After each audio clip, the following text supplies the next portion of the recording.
Confusing the issue.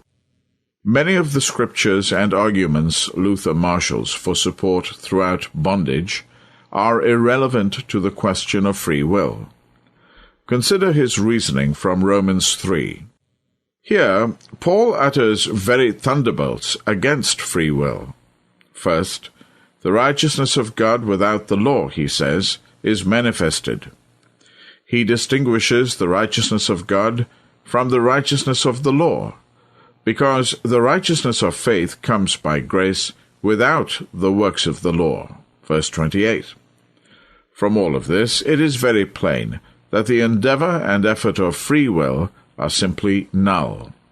For if the righteousness of God exists without the law, and without the works of the law, how shall it not much more exist without free will? For the supreme concern of free will is to exercise itself in moral righteousness, the works of that law by which its blindness and impotence are assisted. But this word without does away with morally good works, and the moral righteousness and preparations for grace.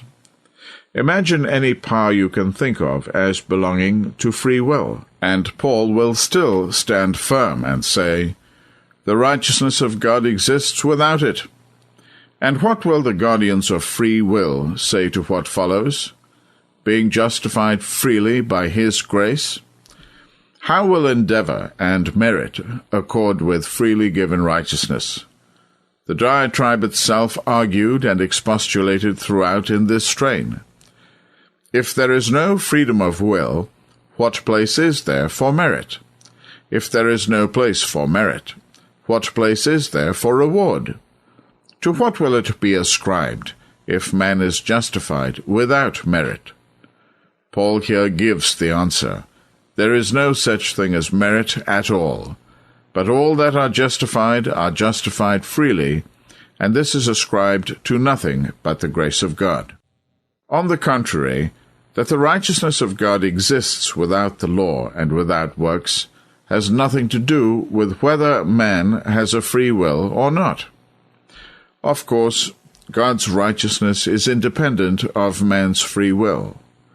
That God is righteous neither proves nor disproves that man has free will. Luther's very thunderbolts against free will are irrelevant to the subject. Furthermore, that righteousness cannot come by works is also irrelevant to free will. Those who believe in free will also affirm that man is justified freely by his grace. But grace cannot be forced upon anyone, or it would not be grace. Thus, it takes the power of choice for man to assent to God's grace, and to receive the gift of salvation God graciously offers. Erasmus is also wrong in asserting that human merit aids in justification. Human effort has no part in justification, as many scriptures declare. But that fact has no bearing on the question of free will.